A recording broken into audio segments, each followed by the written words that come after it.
चिलबाट सिक्नुपर्ने 5 कुराहरू। नम्बर 1, एक्लै हिँड्नु। चिल सधैँ एक्लै उड्छ। उसलाई उडान भर्नको लागि भिडको आवश्यकता पर्दैन। जीवनमा अगाडि बढ्नको लागि कहिलेकाहीँ एक्लै हिँड्न सिक्नुपर्छ।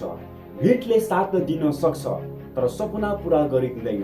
त्यसैले जीवनको यात्रामा र जीवनमा अगाडि बढ्नको लागि कहिलेकाहीँ एक्लै पनि हिँड्न सिक्नुहोस्। नम्बर 2, आधे बेरीलाई अवसर बनाउनु। चिल आधे बेरीबाट भाग्दैन, बरु त्यसैको हावालाई प्रयोग गरेर अझ माथि उड्छ।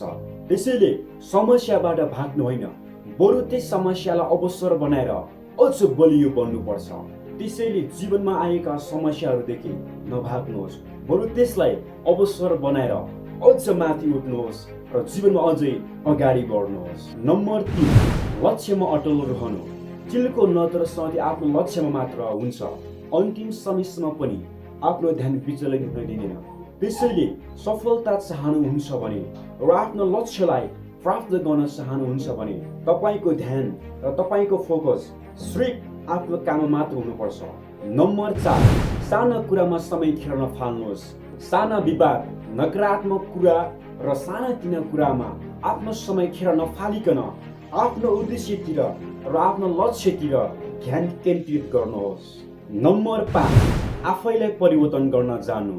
चिल बुढो भए पनि नयाँ जीवनको लागि कठिन परिवर्तन स्वीकार गर्छ, किनकि विकासको लागि परिवर्तन आवश्यक छ।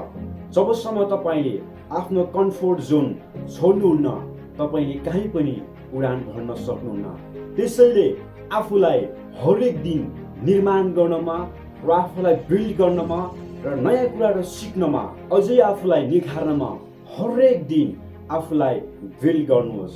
यदि जीवनमा साँच्चै नै परिवर्तन चाहनुहुन्छ र आफ्नो जीवनलाई सुन्दर बनाउन चाहनुहुन्छ भने तपाईँले आफूलाई परिवर्तन गर्न आवश्यक छ र नयाँ कुराहरू सिक्नमा र नयाँ स्किलहरू सिक्नमा तपाईँ आफैले आफूलाई परिवर्तन गर्न आवश्यक छ। जसरी चिलले पनि बुढेसकालमा पनि फेरि उसले नयाँ जीवन जिउने आशा राख्छ र आफूलाई बदल्ने हिम्मत राख्छ। त्यसरी माई फ्रेन्ड्स, यदि तपाईँ अहिलेसम्म पनि कम्फोर्ट जोनमा हुनुहुन्छ भनेदेखि जबसम्म तपाईँले आफ्नो कम्फोर्ट जोन छोड्नुहुन्न, तपाईँले नयाँ कुराहरू सिक्न सक्नुहुन्न।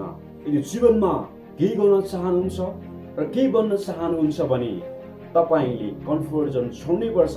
जब तपाईँले कम्फोर्ट जोन छोड्नुहुन्छ, त्यो दिनबाट तपाईँले आफूलाई परिवर्तन गर्न थाल्नुहुन्छ।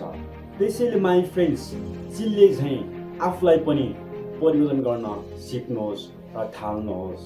तपाईँ आफ्नो क्षेत्रबाट काम गरिरहनुहोस् र हामी एक दिन सङ्घर्षको मैदानमा भेट्नेछौँ। Thank you so much. God bless you and love you all.